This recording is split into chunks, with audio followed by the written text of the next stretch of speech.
Hello guys, स्वागत है आपका अपने यूट्यूब चैनल स्टडी विद अमन कुल में। आज के इस वीडियो में हम क्लास 11th का सिलेबस देखेंगे 2023-24 स्टूडेंट्स के लिए, सेक्शन के स्टूडेंट्स के लिए। और सब्जेक्ट आपका हिस्ट्री रहेगा। हिंदी मीडियम में हमारा सिलेबस है। इंग्लिश मीडियम का भी मेरे चैनल पे अपलोड है, तो आप देख सकते हैं, जो कि आपका ये सिलेबस ई-टूडेल की वेबसाइट से DOE ने जारी करा है। CBSE वाला भी अपलोड है मेरे में, बट DOE जो आपका मिड टर्म का सिलेबस और टर्म वाइज सिलेबस डालता है, मिड टर्म और फाइनल टर्म का।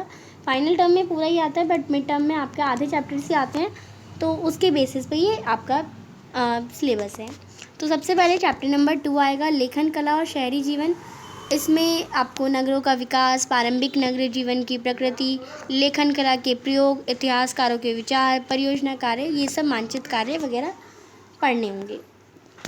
तीसरा चैप्टर जो है 3 महाद्वीपों में फैला हुआ साम्राज्य, कालक्रम 100 ईसे पूर्व 13 ईसा पूर्व, जो भी है, राजनीतिक संस्थाओं की उत्पत्ति, विकास, आर्थिक विस्तार, धार्मिक संस्थाएं, दास प्रथा, ये सब आपको इसमें पढ़ना होगा। देन चैप्टर नंबर 5 है यायावर साम्राज्य। यायावर, इनकी विशेषताएं, इसका निर्माण वगैरह, ये सब आपको टॉपिक पढ़ने हैं, तो ये सब आपको मार्क करना है खुद ही। चैप्टर नंबर 6 पढ़ना है। फिर आपको 3 वर्ग, कालक्रम 3 लगभग 1300 से 1700 तक, आपका पश्चिमी यूरोप 13वीं से 16वीं शताब्दी तक। इसमें आपको सामंती समाज, अर्थव्यवस्था, राज्यों का निर्माण, चर्च तथा समाज, ये सब आपको पढ़ना है। तो टोटल आपको 1, 2, 3, 4 चैप्टर ही फर्स्ट टर्म में पढ़ने हैं। ये आपका 15 सितंबर 2023 तक कंप्लीट हो जाएगा। देन आपका मिड टर्म यानी मध्यावधि जो है परीक्षा होगी। फिर आपका मिड टर्म का एग्ज़ाम होने के बाद देन यहाँ पे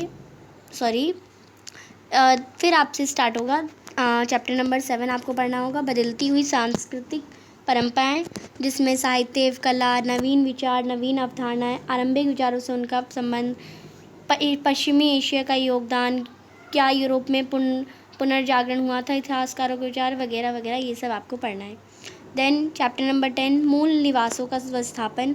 उसमें उत्तरी अमेरिका और ऑस्ट्रेलिया 18वीं से 20वीं सदी तक, उत्तरी अमेरिका और ऑस्ट्रेलिया में यूरोपीय उपनिवेश और मूल निवासों का संस्थापन और शोषण, चैप्टर 10 पढ़ना है आपको। एंड इसमें यूरोपीय बस्तियों का मूल निवासों पर प्रभाव। एंड चैप्टर 11 यानी मिड टर्म के बाद आपको chapter 7 and chapter number 10 chapter 7, 10 और 11 ही पढ़ने हैं, यानी चैप्टर 7, 10 और 11 पढ़ने हैं बस। और आधुनिकीकरण के रास्ते, फोकस, पूर्व एशिया 1900 सदी के अंत तक, 20वीं सदी जापान, सैन्यकरण, ये सब आपको इसमें पढ़ना है। और यहाँ पे आपको विषयों के महत्व ध्यान में देखते हुए जापान, चीन और कोरिया सभी को स्कूल में पढ़ाया जाना चाहिए। यानी आपको सारे विषयों में जापान और चीन और कोरिया के बारे में ज़रूर पढ़ना है। एंड 31 जनवरी 2024 तक ये सिलेबस आपका कंप्लीट हो जाएगा। देन वार्षिक परीक्षा होगी, और वार्षिक परीक्षा नोट ये है कि संपूर्ण पाठ्यक्रम यानी मिड टर्म के चैप्टर से भी होगी और फाइनल टर्म के चैप्टर से तो होगी, यानी दोनों चैप्टर ही आएंगे, मतलब मिड टर्म के भी चैप्टर आएंगे, फाइनल टर्म के भी आएंगे। तो ये आपका सिलेबस था। आई होप आपको अच्छे से समझ आ गया होगा। तो मैं एक बार आपका बुक से ही मार्क करा देती हूँ, क्योंकि रेशनलाइज न्यू बुक आई है, सबके पास वो बुक नहीं होगी, बट ये न्यू बुक है, इसलिए मैं इसमें सारे कटे हुए चैप्टर जो आपके आ रहे हैं वही हैं सिर्फ। तो पहला चैप्टर आपका लेखन कला और शहरी जीवन, दूसरा चैप्टर आपका 3 महाद्वीपों में फैला हुआ साम्राज्य, तीसरा चैप्टर आपका यायावर साम्राज्य, चौथा चैप्टर आपका 3 वर्ग, पाँचवा चैप्टर बदलती हुई सांस्कृतिक परंपराएं, एंड आपका यहाँ पे छठा चैप्टर है मूल निवासों का विस्थापन, और सातवां चैप्टर है आधुनिकीकरण के रास्ते। ये आपका पूरा सिलेबस में आएगा होल टर्म में। मिड टर्म के चैप्टर्स मैंने अलग से काउंट करा दिए पहले ही, तो मैं दोबारा नहीं करा रही। आई होप आपको चैनल को सब्सक्राइब कर दिया होगा, तो चैनल को सब्सक्राइब ज़रूर कर दीजिएगा। Thanks for watching video. Bye bye guys.